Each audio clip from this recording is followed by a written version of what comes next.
नमस्कार, आप देख रहे हैं फर्स्ट वर्डिक मीडिया। मैं हूं सुनैना कश्यप और आज के इस थैंक यू डॉक्टर शो में आप सभी का स्वागत है। आज के इस इंटरव्यू में हमारे साथ जुड़ गए हैं डॉक्टर संजीव शर्मा, जो कि एक होम्योपैथिक फिजिशियन है और साथ ही योगा थेरेपिस्ट भी है। तो डॉक्टर साहब, बहुत बहुत स्वागत है आपका हमारे शो पर। थैंक यू सुनैना जी। जी, तो डॉक्टर साहब, सबसे पहले तो हम यही जानना चाहेंगे कि होम्योपैथी क्या है और किस तरह ये एलोपैथी से भिन्न है। क्या अंतर है होम्योपैथी और एलोपैथी में, क्या अंतर है? देखिए, होम्योपैथी एलोपैथी में कई सारे डिफरेंसेस हैं, कई सारे अंतर हैं। सबसे पहले तो मेथड ऑफ प्रिपरेशन, जो मेडिसिन का हम प्रिपरेशन करते हैं, उसका सबसे पहला डिफरेंशिएशन है।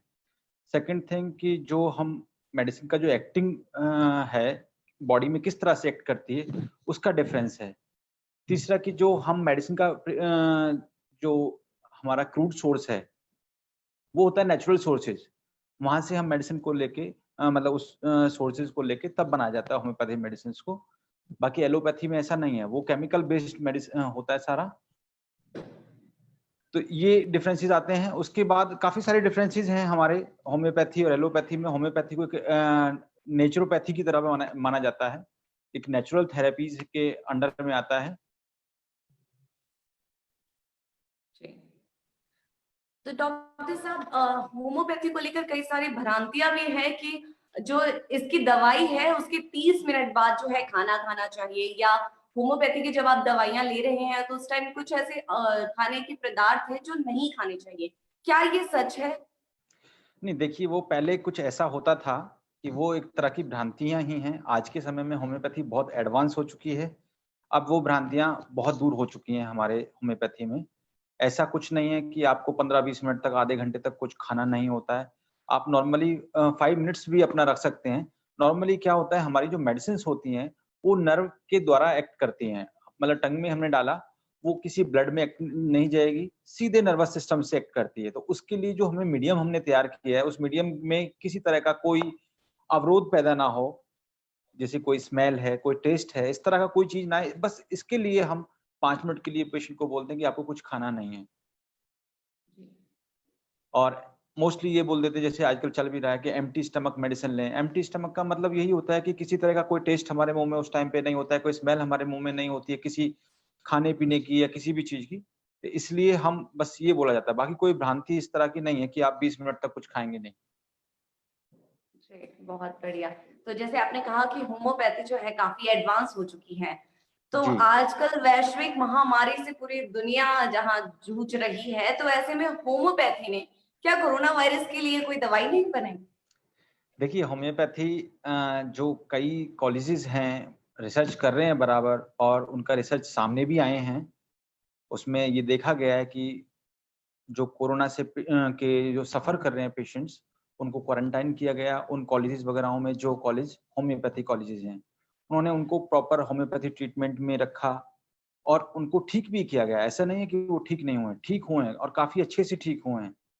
क्योंकि अभी जैसे आपने एक फर्स्ट क्वेश्चन किया था कि क्या-क्या अंतर है? एक अंतर सबसे बड़ा एलोपैथी, होम्योपैथी में यही आ जाता है कि होम्योपैथी कभी भी बीमारी से नहीं लड़ती है, सबसे पहली बात। होम्योपैथी कभी बीमारी से नहीं लड़ती, जबकि एलोपैथी हमेशा बैक्टीरिया पे या एक वायरस पे एक्ट करती है और तब उसको किल करके बॉडी को सेव करती है। लेकिन होम्योपैथी क्या करती है? होम्योपैथी सिर्फ हमारी बॉडी की इम्यूनिटी को इम्प्रूव करती है। हमारे वाइटल प्लेन पर, हमारे वाइटल फोर्स पर एक्ट करती है और उस तरह के सिम्पटम्स प्रोड्यूस करती है, जिस तरह की आजकल कोरोना, जैसे अब कोरोना का चल रहा है और कोरोना का चल रहा है, तो उसके जो सिम्पटम्स हैं, जो लक्षण बॉडी में अंदर देखे जा रहे हैं, उस तरह के लक्षण जो मेडिसिन प्रोड्यूस कर सके, इस तरह की मेडिसिन हम पेशेंट को दी जाती है। और जो होम्योपैथी का लॉ है वो यही है कि सिमिलर क्योर लाइक सिमिलर। तो जो एक तरह से जैसे कहते हैं ना, लोहा लोहे को काटता है। तो जिस तरह के सिम्पटम्स आजकल चल रहे हैं कोरोना के, उसी तरह के सिम्पटम्स वाली मेडिसिन हम दी जाती है। तो जो हमारे मेडिसिनल सिम्पटम्स होते हैं वो इतने पावरफुल होते हैं कि उसको सारा इरेडिकेट कर देते हैं, बॉडी से बाहर निकाल देते हैं। और बहुत ही जी, अच्छा सक्सेसफुल हो रही है होम्योपैथी। जी, बहुत बढ़िया। अगर सक्सेसफुल हो रही है तो हमारे लिए भी अच्छा है, सभी के लिए अच्छा है कि अगर कोरोना महामारी में जो है होम्योपैथी अगर कुछ करती है तो सबके लिए अच्छी बात है। डॉक्टर साहब, इसके साथ ही मैं ये जानना चाहूंगी कि जैसे कोरोना महामारी के दौर में अब लोगों को मास्क का यूज करना पड़ रहा है, सैनिटाइजर का यूज करना पड़ रहा है, केमिकल इफेक्ट हमारी स्किन पे हो रहे हैं। आजकल गर्मियों का मौसम है, ऐसे में तो स्किन प्रॉब्लम्स होती ही हैं। तो इसके लिए आप क्या कहेंगे? किस तरह सावधानी बरते जा सकती है? किस तरह बच सकते हैं ऐसी प्रॉब्लम से? हाँ, देखिए सैनिटाइज वाली बात है तो सैनिटाइज देखा जाए तो सिर्फ उन लोगों के लिए ज़्यादा महत्वपूर्ण है जो लोग अपने घर से बाहर हैं या जो लोगों के पास सोप का अवेलेबिलिटी नहीं हो सकती उस टाइम पे। जो लोग ऑफ़िसेज़ वगैरह में हैं, जो लोग अपना घरों में हैं, तो उनको मैं क्या कोई भी रिकमेंड नहीं करता कि आप सैनिटाइज़ यूज़ करें। सैनिटाइज़ आप जानते हैं अल्कोहलिक है तो हमारे स्किन को ड्राई भी करता है अल्कोहल। तो उससे बेहतर क्या है? उसके बेहतर ये है कि आप सोप यूज़ करें, हैंड वॉश यूज़ करें। सेकंड थिंग मास्क की बात। मास्क तो हमारे लिए बिल्कुल सेफ है। कहीं किसी तरह का उसमें कोई नुकसान वाली किसी तरह की हार्मफुल कोई चीज़ नहीं है। तो मास्क हमें लगाना चाहिए। और ये तो अब कोरोना ने एक तरह से देखा जाए पूरे विश्व में इस तरह कर दिया वरना कई बार हमने देखा है कि अलग जो हमारी फॉरेन कंट्रीज़ हैं उनमें तो लोग बहुत पहले से अवेयर हैं मास्क के प्रति। वो पहले से मास्क लगाते रहे हैं। अब धीरे-धीरे कोरोना की वजह से हमारे देश में भी ये जागरूकता आती जा रही है धीरे-धीरे कि मास्क लगाना चाहिए। ज़रूरी नहीं है कि हमें कोरोना से ही बचना है, बहुत सारी इस तरह की डिज़ीज़ हैं जो स्प्रेड होती हैं एक-दूसरे के साँस लेने से, छींकने से या अपने मुँह की भाप से, तो काफ़ी हद तक हम उन चीज़ों से बच सकते हैं। खाली ये कोरोना से ही नहीं, बहुत सारी बीमारियों से हम बच सकते हैं मास्क लगा के। जी। जी, तो कोरोना की बात ही नहीं करेंगे और भी काफ़ी सारी ऐसी प्रॉब्लम्स हैं जिनसे आम इंसान को अ, हर रोज़ की ज़िंदगी में आमतौर पर जो है जूझना पड़ता है। तो बात करेंगे अगर फीमेल्स की, अगर उनकी बात करें तो कुछ महिलाओं में जो है सिस्ट की प्रॉब्लम काफ़ी ज़्यादा जो है पाई जाती है। ज़्यादा उम्र की बात नहीं करेंगे, कम उम्र में भी ये प्रॉब्लम जो है लड़कियों में पाई जाती है। तो इसके लिए होम्योपैथी में क्या उपचार है? देखिए, जो आपने बताया उसको बोलते हैं पीसीओडीज़, जी, पॉलीसिस्टिक ओवेरियन डिज़ीज़। आजकल ऐसा कोई इसमें ऐज का कोई लेना-देना नहीं है। अगर देखा जाए तो 15-16 साल में भी हो जाती हैं, बिल्कुल। 25, 35 में भी हो जाती हैं, 45 में भी हो जाती हैं। नॉर्मली अगर किसी तरह का कोई इन्फेक्शन बॉडी में मोस्टली इन फीमेल्स में होता है ये पॉलीसिस्टिक ओवेरियन डिज़ीज़।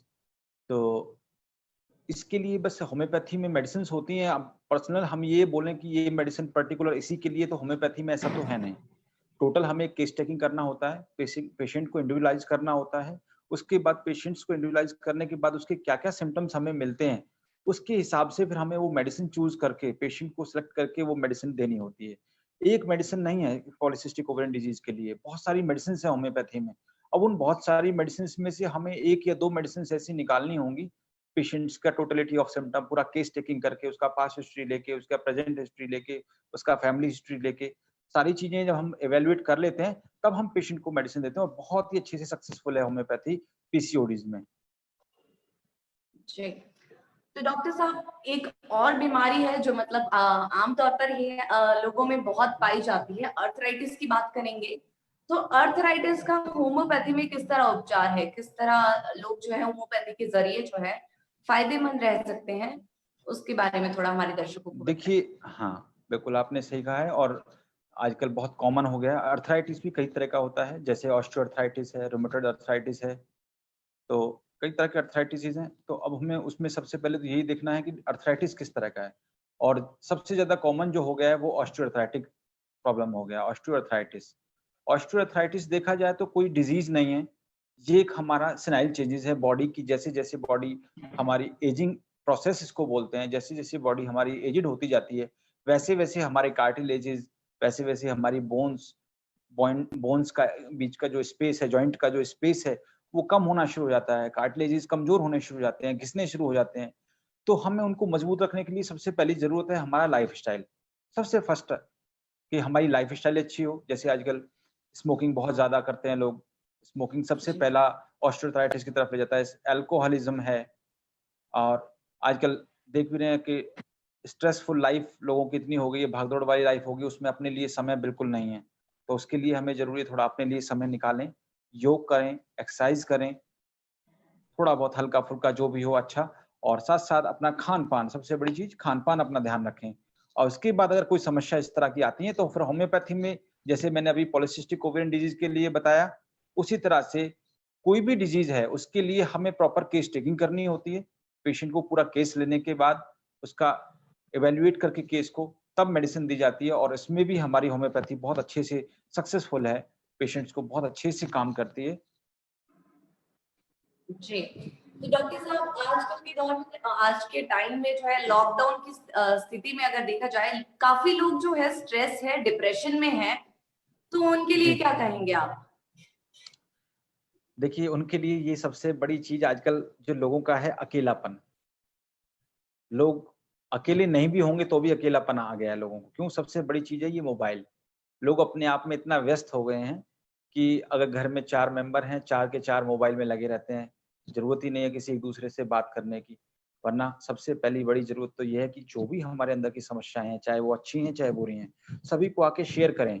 फैमिली ऐसी चीज़ है कि हम किसी भी तरह की कोई भी टेंशन हो अगर आके घर में शेयर करते हैं, तो उन जो स्ट्रेस हमारे ऊपर हावी होता है, उस स्ट्रेस से हम काफ़ी हद तक बच सकते हैं। और अगर स्ट्रेस से बच जाएँ तो काफ़ी बीमारियों से भी बच सकते हैं। तो इसलिए सबसे बड़ी ज़रूरत है आज के समय में कि हम अपने परिवार को समय दें, अपने परिवार के साथ बैठें, उनकी फीलिंग्स को जानें और अपनी फीलिंग्स को बताएँ भी।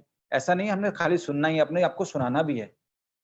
और जब हम एक-दूसरे के अपने विचारों को एक-दूसरे के सामने शेयर करेंगे, तो मैं नहीं समझता कि फिर शायद कोई अकेलापन रहे या कोई स्ट्रेस आए। आज स्ट्रेस की वजह ही सिर्फ़ ये है कि हमारे पास एक-दूसरे के लिए टाइम नहीं है। बिल्कुल। अपने एक-दूसरे के लिए टाइम निकालें, उसके अलावा फिर थोड़ा-सा अपना योग वगैरह है, योग करें, मेडिटेशन है वो करें, योग के में एक प्राणायाम हमारे आते हैं, वो प्राणायाम वगैरह करें। क जैसे भ्रामरी प्राणायाम होता है और आपका उज्जाई प्राणायाम है, आपका उद्गीत प्राणायाम है, ओम का उच्चारण करते हैं। तो इस तरह से हमारे माइंड में रिलैक्सेशन आती है और साथ-साथ हम स्ट्रेस पे जीत पा सकते हैं।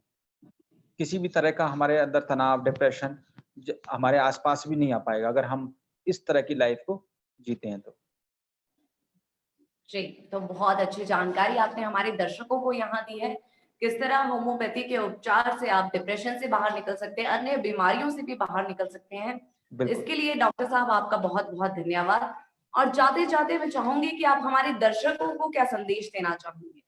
हाँ, देखिए मैं जाते-जाते एक छोटा-सा संदेश ये दूँगा कि आजकल होम्योपैथी ने एक जो कि हमारा आयुष डिपार्टमेंट है, आयुष डायरेक्टरेट है, आयुष निदेशालय जिसको बोलते हैं, उसके द्वारा हमारी एक होम्योपैथी मेडिसिन है आर्सेनिक एल्बम 30 जो कि काफ़ी सोशल मीडिया पर भी चर्चित है और लोग जान भी रहे हैं और ये प्रूव्ड भी हो चुका है साइंटिफिकली कि आप अगर उसे लेते हैं तो एज़ ए इम्यूनिटी बूस्टर वो वर्क करती है बॉडी में। और जैसा कि आजकल कोरोना जैसी महामारी चल रही है, उससे हम अपने और अपने परिवार को बचा सकते हैं। वो किस तरह से बचा सकते हैं कि जो कोरोना है, अगर आप संक्रमित हो गए गलती से, क्योंकि ये संक्रमण को नहीं रोकेगी।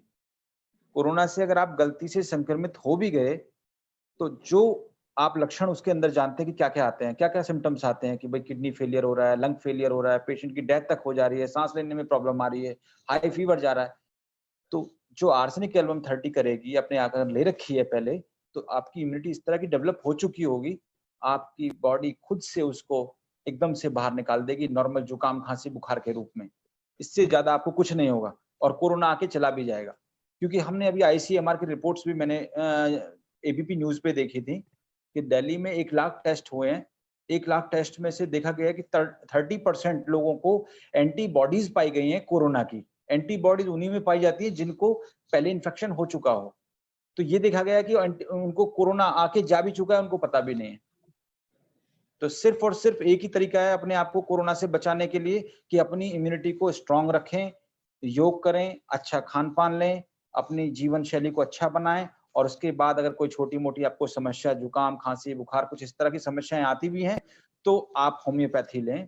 क्योंकि एलोपैथी अभी मैंने बताया था कि एलोपैथी का कोई रोल नहीं है वायरल में। अगर रोल होता तो अब तक कोरोना पे जीत पा चुके होते।